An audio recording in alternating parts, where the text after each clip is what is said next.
ನಮಸ್ತೆ ಸ್ನೇಹಿತರೆ, ಇವತ್ತು ನಾವು ತೃತೀಯ BA ರಾಜ್ಯಶಾಸ್ತ್ರ ಅಂತಾರಾಷ್ಟ್ರೀಯ ಸಂಬಂಧಗಳು ಕೋರ್ಸ್ 5ರಲ್ಲಿ ರಾಷ್ಟ್ರೀಯ ಶಕ್ತಿಯ ಇತಿಮಿತಿಗಳನ್ನು ತಿಳ್ಕೊಳ್ಳುವ. ರಾಷ್ಟ್ರೀಯ ಶಕ್ತಿಯ ಮೂಲಾಂಶಗಳ ಬಗ್ಗೆ ಈಗಾಗಲೇ ನಾವು ತಿಳ್ಕೊಂಡಿದ್ದೇವೆ. ಅವುಗಳ ವಿಡಿಯೋವನ್ನು ಕೂಡ ಮಾಡಿದ್ದೇನೆ, ಪ್ಲೇಲಿಸ್ಟಲ್ಲಿದೆ. ಗೋಚರ ಅಥವಾ ಸ್ಥಿರ ಮೂಲಾಂಶಗಳಿರ್ಬೋದು, ಅಗೋಚರ ಅಥವಾ ಅಸ್ಥಿರ ಮೂಲಾಂಶಗಳ ಬಗ್ಗೆ ತಿಳ್ಕೊಂಡಿದ್ದೇವೆ. ಸೈದ್ಧಾಂತಿಕ ವಿಚಾರಗಳು, ನಾಯಕತ್ವ, ರಾಷ್ಟ್ರೀಯ ಕಾರ್ಯಚೈತನ್ಯ. ಇನ್ನು ರಾಷ್ಟ್ರೀಯ ಶಕ್ತಿಯ ಇತಿಮಿತಿಗಳು. ರಾಷ್ಟ್ರೀಯ ಶಕ್ತಿಯ ಇತಿಮಿತಿಗಳು ಎನ್ನುವಂಥದ್ದು, ಒಂದು ರಾಷ್ಟ್ರ ಎಷ್ಟೇ ಬಲಿಷ್ಠ ಆಗಿರಲಿ, ಆದರೆ ಬಲಿಷ್ಠ ಆದರೂ ಕೂಡ ಅದರದ್ದೇ ಆದ ಕೆಲವೊಂದು ಲೋಪದೋಷಗಳಿರ್ತದೆ, ಇತಿಮಿತಿಗಳು ಇದ್ದೇ ಇರುವಂಥದ್ದು. ಅಂತಾರಾಷ್ಟ್ರೀಯ ಮಟ್ಟದಲ್ಲಿ ತನ್ನ ಇಚ್ಛಾನುಸಾರ ನಡೆದುಕೊಳ್ಳಲು ವರ್ತಿಸಲು ಸಾಧ್ಯವಿಲ್ಲ. ರಾಷ್ಟ್ರಗಳು ಕೆಲವು ಇತಿಮಿತಿಗಳನ್ನು ಅರಿತು ಅದರ ಅಧಿಕಾರವನ್ನು ಚಲಾಯಿಸಬೇಕಾಗ್ತದೆ. ಇಂತಹ ಇತಿಮಿತಿಗಳು ಯಾವುದು? ಇಂತಹ ಇತಿಮಿತಿಗಳು ರಾಷ್ಟ್ರಗಳ ಅಧಿಕಾರವನ್ನು ನಿರ್ಬಂಧಿಸುತ್ತದೆ. ಆ ಪ್ರಮುಖ ಇತಿಮಿತಿಗಳು ಯಾವುದು? ಒಂದು, ಅಂತಾರಾಷ್ಟ್ರೀಯ ನೈತಿಕತೆ, ಅಂತಾರಾಷ್ಟ್ರೀಯ ಕಾನೂನು, ಅಂತಾರಾಷ್ಟ್ರೀಯ ನೈತಿಕತೆ, ಅಂತಾರಾಷ್ಟ್ರೀಯ ಕಾನೂನು, ಜಾಗತಿಕ ಅಭಿಪ್ರಾಯ, ಶಕ್ತಿ ಸಮತೋಲನ, ನಿಶಸ್ತ್ರೀಕರಣ, ಅಂತಾರಾಷ್ಟ್ರೀಯ ಸಂಸ್ಥೆಗಳು, ಸಾಮೂಹಿಕ ಭದ್ರತಾ ವ್ಯವಸ್ಥೆ. ಅಂತಾರಾಷ್ಟ್ರೀಯ ನೈತಿಕತೆ, ಅಂತಾರಾಷ್ಟ್ರೀಯ ಕಾನೂನು, ಜಾಗತಿಕ ಅಭಿಪ್ರಾಯ, ಶಕ್ತಿ ಸಮತೋಲನ, ನಿಶಸ್ತ್ರೀಕರಣ, ಅಂತಾರಾಷ್ಟ್ರೀಯ ಸಂಸ್ಥೆಗಳು, ಸಾಮೂಹಿಕ ಭದ್ರತಾ ವ್ಯವಸ್ಥೆ. ಇವಿಷ್ಟು ಪಾಯಿಂಟ್ಸ್ಗಳು, 7 ಪಾಯಿಂಟ್ಸ್ಗಳಿದೆ ರಾಷ್ಟ್ರೀಯ ಶಕ್ತಿಯ ಇತಿಮಿತಿಗಳಿಗೆ. ಈ 7 ಪಾಯಿಂಟ್ಸ್ಗಳಿಗೆ ಮೊದಲು ನೀವು 7 ಪಾಯಿಂಟ್ಸನ್ನು ಬಾಯ್ಪಾಠ ಮಾಡ್ಕೊಳ್ಳಿ, ಅಥವಾ ಅರ್ಥ ಮಾಡ್ಕೊಳ್ತೀರಿ ಅಂತಾದರೆ ಅರ್ಥ ಮಾಡ್ಕೊಂಡಾದರೂ ಕಲಿಯಿರಿ. ನಿಮಗೆ ಹೇಗೆ ಅನುಕೂಲ ಆಗ್ತದೋ ಅದೇ ರೀತಿಯಲ್ಲಿ ಕಲಿತ್ಕೊಳ್ಳಿ. ನಾನು ಇಲ್ಲಿ ಈ ಪಾಯಿಂಟ್ಸ್ಗಳನ್ನೆಲ್ಲ ಬಾಯ್ಪಾಠ ಮಾಡಿ ಕಲಿತಿದ್ದೆ, 1-2-3 ಬಾರಿ ನೋಡಿಕೊಂಡು ಹೇಳುವಂಥದ್ದು. ಉದಾಹರಣೆಗೆ, ರಾಷ್ಟ್ರೀಯ ಶಕ್ತಿಯ ಇತಿಮಿತಿಗಳು: ಅಂತಾರಾಷ್ಟ್ರೀಯ ನೈತಿಕತೆ, ಅಂತಾರಾಷ್ಟ್ರೀಯ ಕಾನೂನು, ಜಾಗತಿಕ ಅಭಿಪ್ರಾಯ, ಶಕ್ತಿ ಸಮತೋಲನ, ನಿಶಸ್ತ್ರೀಕರಣ, ಅಂತಾರಾಷ್ಟ್ರೀಯ ಸಂಸ್ಥೆಗಳು, ಸಾಮೂಹಿಕ ಭದ್ರತಾ ವ್ಯವಸ್ಥೆ. ಈ ರೀತಿ 7 ಪಾಯಿಂಟ್ಸ್ಗಳನ್ನು 2-3 ಸಲ ನೋಡಿ ಹೇಳ್ತಾನೆ ಇರುವಂಥದ್ದು. ನಂತರ ನಾವು ಅದನ್ನು ನೋಡದೆ ಆ ಪಾಯಿಂಟ್ಸ್ಗಳು ಬರ್ತದೆ ಅಂತ ನೋಡ್ಕೊಳ್ಳುವಂಥದ್ದು. ಈ ರೀತಿ ಬಾಯ್ಪಾಠ ಮಾಡ್ಕೊಳ್ತಾ ಇದ್ದೆ. ಈ 7 ಪಾಯಿಂಟ್ಸ್ಗಳನ್ನು ಬಾಯ್ಪಾಠ ಮಾಡಿದ ನಂತರ ಅದರೊಳಗೆ ಏನು ವಿಚಾರ ಇದೆ ಎನ್ನುವಂಥದ್ದನ್ನು ನೋಡ್ಕೊಳ್ಬೇಕು. ಆ ಪಾಯಿಂಟ್ಸ್ ಒಳಗೆ ಯಾವ ವಿಚಾರವನ್ನು ಕೊಟ್ಟಿದ್ದಾರೆ ಎನ್ನುವಂಥದ್ದನ್ನು ಒಮ್ಮೆ ಓದ್ಕೊಂಡು ಹೋದರೆ ಸಾಕಾಗ್ತದೆ. ಈಗ ಅಂತಾರಾಷ್ಟ್ರೀಯ ನೈತಿಕತೆ ಅಂತ ಇದೆ. ಅಂತಾರಾಷ್ಟ್ರೀಯ ನೈತಿಕತೆಯಲ್ಲಿ ಏನು ಬರ್ತದೆ? ವಿಶ್ವದ ಎಲ್ಲ ರಾಷ್ಟ್ರಗಳು ವಿಶ್ವದಾದ್ಯಂತ ಅಂಗೀಕೃತವಾದ ಕೆಲವು ನೈತಿಕ ನಿಯಮಗಳು, ಕಟ್ಟುಪಾಡುಗಳನ್ನು ಅನುಸರಿಸಿ ನಡೆಯಬೇಕು. ಈಗ ಒಂದು ರಾಷ್ಟ್ರ ಅಂತ ಆದಮೇಲೆ ಅದಕ್ಕೆ ಸಂಬಂಧಪಟ್ಟಂತಹ ಕೆಲವು ನಿಯಮಗಳೆಲ್ಲ ಇರ್ತದೆ, ನೈತಿಕ ನಿಯಮಗಳು ಅಂತ. ಆ ನಿಯಮಗಳು, ಈಗ ನಾವು ಒಂದು ಕುಟುಂಬದಲ್ಲಿದ್ದೇವೆ, ಒಂದು ಸಮುದಾಯದಲ್ಲಿ ನಾವಿದ್ದೇವೆ ಅಂತ ಅಂದಮೇಲೆ ನಮ್ಮ ಸಮುದಾಯದ ಕೆಲವೊಂದು ನೀತಿ ನಿಯಮಗಳನ್ನು, ನಮ್ಮ ಸಮುದಾಯದಲ್ಲಿರುವಂತಹ ನೈತಿಕತೆಯನ್ನು, ನಮ್ಮ ಸಮುದಾಯದಲ್ಲಿರುವಂತಹ ಆ ಒಂದು ಸಂಪ್ರದಾಯವನ್ನು ನಾವು ಅನುಸರಿಸ್ತಾ ಹೋಗಬೇಕಾಗಿರುವಂಥದ್ದು. ಅದು ನಮ್ಮ ಅವುಗಳನ್ನು ನಾವು ಆ ಒಂದು ಕಟ್ಟುಪಾಡುಗಳನ್ನು ಅನುಸರಿಸಿ ನಡಿಬೇಕು. ಇದರಿಂದಾಗಿ ರಾಷ್ಟ್ರಗಳ ನಾಯಕರುಗಳು, ರಾಯಭಾರಿಗಳ ಚಟುವಟಿಕೆಗಳ ಮೇಲೆ ಹಲವಾರು ನೈತಿಕ ನಿಯಮ, ಇತಿಮಿತಿಗಳಿರ್ತದೆ. ಈ ಕಾರಣದಿಂದಾಗಿ ಅವರು ಅನೈತಿಕ ಗುರಿಗಳನ್ನು ಹೊಂದುವುದು, ಅವುಗಳ ಸಾಧನೆಗಾಗಿ ಅನೈತಿಕ ಮಾರ್ಗಗಳನ್ನು ಅನುಸರಿಸುವುದು ಸಾಧ್ಯ ಇಲ್ಲ. ಈಗ ನಾವು ನೈತಿಕ ನಿಯಮವನ್ನೇ ಮಾಡ್ತಾ ಹೋಗ್ತಾ ಇದ್ದೇವೆ ಅಂತ ಅಂದಮೇಲೆ ಅನೈತಿಕವಾಗಿ ಹೋಗಲಿಕ್ಕೆ ನಾವು ಸಾಧ್ಯ ಇಲ್ಲ. ಅನೈತಿಕವಾಗಿ ಹೋಗುವಂಥದ್ದು ಸರಿಯಲ್ಲ.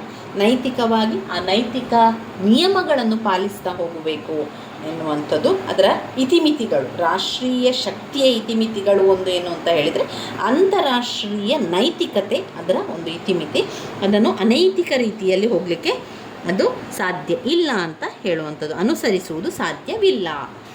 ಇನ್ನು 2ನೇ ಪಾಯಿಂಟ್ನಲ್ಲಿ ಅಂತಾರಾಷ್ಟ್ರೀಯ ಕಾನೂನು.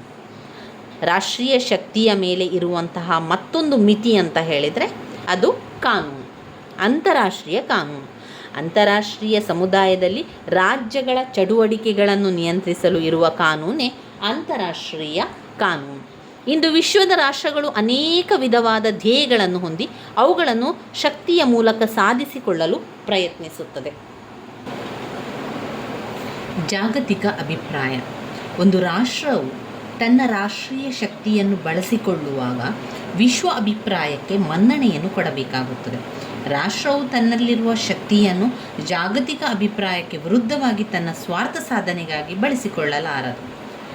ರಾಷ್ಟ್ರೀಯ ಶಕ್ತಿ ಏನು ಮಾಡ್ತದೆ ಅಂತ ಹೇಳಿದರೆ, ಅದು ತನ್ನ ಶಕ್ತಿಯನ್ನು ಬಳಸಿಕೊಳ್ಬೇಕಾದ್ರೆ ವಿಶ್ವದ ಅಭಿಪ್ರಾಯಕ್ಕೆ ಮನ್ನಣೆಯನ್ನು ಕೊಡಬೇಕು. ಅವರು ಯಾವ ರೀತಿ ನಿಯಮವನ್ನು ಹಾಕಿರ್ತಾರೋ ಅದೇ ರೀತಿ ಅದನ್ನು ಅನುಸರಿಸ್ತಾ ಬರಬೇಕು. ಅದರ ವಿರುದ್ಧವಾಗಿ ಹೋಗುವ ಹಾಗಿಲ್ಲ. ವಿದೇಶಾಂಗ ನೀತಿಯನ್ನು ಅನುಸರಿಸುವುದನ್ನು ಜಾಗತಿಕ ಅಭಿಪ್ರಾಯವು ತಡೆಗಟ್ಟಬಹುದು. ತಪ್ಪು ನೀತಿಯನ್ನು ಅನುಸರಿಸಿ ಒಂದು ರಾಷ್ಟ್ರವು ವಿಶ್ವ ಅಭಿಪ್ರಾಯಗಳ ಟೀಕೆಗೆ ಗುರಿಯಾಗಲು ಇಚ್ಛಿಸುವುದಿಲ್ಲ. ಯಾವ ರಾಷ್ಟ್ರವೂ ಕೂಡ ಟೀಕೆಗೆ ಗುರಿಯಾಗಲಿಕ್ಕೆ ಅದು ಇಚ್ಛೆ ಪಡುವುದಿಲ್ಲ. ಹೀಗಾಗಿ ಜಾಗತಿಕ ಅಭಿಪ್ರಾಯವು ಸಹ ರಾಷ್ಟ್ರೀಯ ಶಕ್ತಿಯ ಬಳಕೆಗೆ ಒಂದು ಪ್ರಬಲವಾದ ಮಿತಿ ಎಂದು ಹೇಳಬಹುದು. 4ನೇ ಪಾಯಿಂಟ್ನಲ್ಲಿ ಶಕ್ತಿ ಸಮತೋಲನ. ಶಕ್ತಿ ಸಮತೋಲನ ಅಂತ ಹೇಳಿದರೆ ಶಕ್ತಿಯಿಂದ ಶಕ್ತಿಯನ್ನು ನಿಯಂತ್ರಿಸುವಂಥದ್ದು. ಶಕ್ತಿ ಸಮತೋಲನ ಹಲವಾರು ರಾಷ್ಟ್ರಗಳ ಗುಂಪು ಒಂದು ನಿರ್ದಿಷ್ಟ ರಾಷ್ಟ್ರವು ತನ್ನ ಇಚ್ಛೆಯನ್ನು ಇತರ ರಾಷ್ಟ್ರಗಳ ಮೇಲೆ ಹೇರುವುದನ್ನು ತಪ್ಪಿಸುತ್ತದೆ. ಒಂದು ಗೊತ್ತಾದ ಪ್ರದೇಶದಲ್ಲಿ ಒಂದೇ ಒಂದು ಬಲಿಷ್ಠ ರಾಷ್ಟ್ರವಿದ್ದು ಆ ಪ್ರದೇಶದಲ್ಲಿರುವ ಇತರ ರಾಷ್ಟ್ರಗಳು ದುರ್ಬಲವಾಗಿದ್ದರೆ ಇವುಗಳಲ್ಲಿ ಹಲವಾರು ರಾಷ್ಟ್ರಗಳು ಒಂದುಗೂಡಿ ಆ ಬಲಿಷ್ಠ ರಾಷ್ಟ್ರಕ್ಕೆ ಸಮಾನವಾದ ಶಕ್ತಿಯನ್ನು ಪಡೆಯಬಹುದು. ಇದರಿಂದ ಬಲಿಷ್ಠ ರಾಷ್ಟ್ರವು ತನ್ನ ಶಕ್ತಿಯನ್ನು ನಿಯಂತ್ರಿಸಿಕೊಳ್ಳಬೇಕಾಗ್ತದೆ. ನಿಶಸ್ತ್ರೀಕರಣ.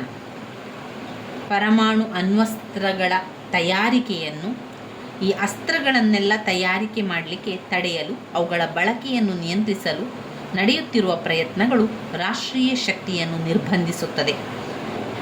ನಿಶಸ್ತ್ರೀಕರಣ ಸಾಧಿಸಲು ನಡೆಸಿದ ಪ್ರಯತ್ನಗಳು ರಾಷ್ಟ್ರೀಯ ಶಕ್ತಿಯ ಮೇಲೆ ಇತಿಮಿತಿಗಳನ್ನು ಹಾಕಿದೆ.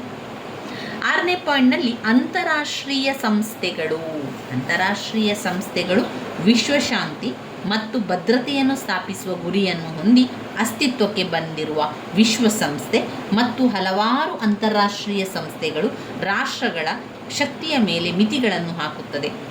ಈ ಅಂಶವು ವಿಶ್ವಸಂಸ್ಥೆಯ ಉದ್ದೇಶಗಳಿಂದ ಸ್ಪಷ್ಟವಾಗ್ತದೆ.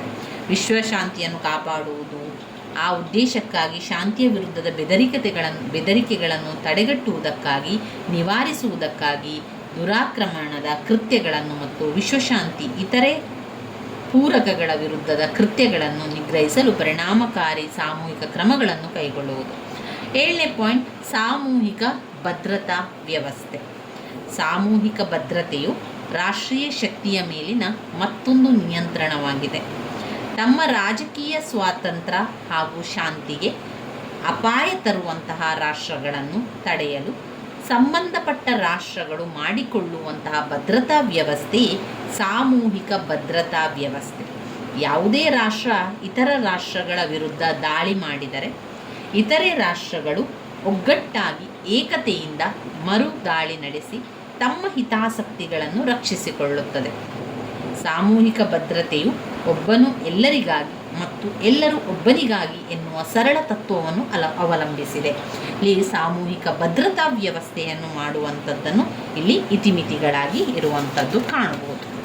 ರಾಷ್ಟ್ರೀಯ ಶಕ್ತಿಯ ಇತಿಮಿತಿಗಳ ಪಾಯಿಂಟ್ಸ್ಗಳು ಮತ್ತೊಮ್ಮೆ ಹೇಳುವ: ಅಂತಾರಾಷ್ಟ್ರೀಯ ನೈತಿಕತೆ, ಅಂತಾರಾಷ್ಟ್ರೀಯ ಕಾನೂನು, ಜಾಗತಿಕ ಅಭಿಪ್ರಾಯ, ಶಕ್ತಿ ಸಮತೋಲನ, ನಿಶಸ್ತ್ರೀಕರಣ, ಅಂತಾರಾಷ್ಟ್ರೀಯ ಸಂಸ್ಥೆಗಳು, ಸಾಮೂಹಿಕ ಭದ್ರತಾ ವ್ಯವಸ್ಥೆ. ಇವಿಷ್ಟು ರಾಷ್ಟ್ರೀಯ ಶಕ್ತಿಯ ಇತಿಮಿತಿಗಳಲ್ಲಿ ಬರುವಂಥದ್ದು. ಇನ್ನು ಬರುವಂತಹ ಮುಖ್ಯವಾದಂತಹ ಭಾಗ ವಿದೇಶಾಂಗ ನೀತಿ. ವಿದೇಶಾಂಗ ನೀತಿಯ ಸ್ವರೂಪ ಪ್ರಾಮುಖ್ಯತೆ ಇದೆ. ವಿದೇಶಾಂಗ ನೀತಿ ಮತ್ತು ಆಂತರಿಕ ನೀತಿಗಳಿಗಿರುವ ಸಂಬಂಧ ಇದೆ. ವಿದೇಶಾಂಗ ನೀತಿ ರೂಪಿಸುವ ವಿವಿಧ ಅಂಗಗಳು ಮತ್ತು ಏಜೆನ್ಸಿಗಳು, ಅದನ್ನು ತಿಳ್ಕೊಳ್ಳುವ ಮುಂದಿನ ವಿಡಿಯೋದಲ್ಲಿ ನಾವು ಅವುಗಳ ಬಗ್ಗೆ ಸಂಪೂರ್ಣವಾಗಿ ತಿಳ್ಕೊಳ್ಳುವ. ಸ್ನೇಹಿತರೆ, ನನ್ನ ವಿಡಿಯೋಸ್ ಎಲ್ಲ ನಿಮಗೆ ಇಷ್ಟ ಆಗಿದ್ದರೆ ಲೈಕ್ ಕೊಡಿ, ಶೇರ್ ಮಾಡಿ, ಸಬ್ಸ್ಕ್ರೈಬ್ ಮಾಡಲಿಕ್ಕೆ ಮರಿಬೇಡಿ. ಧನ್ಯವಾದಗಳು.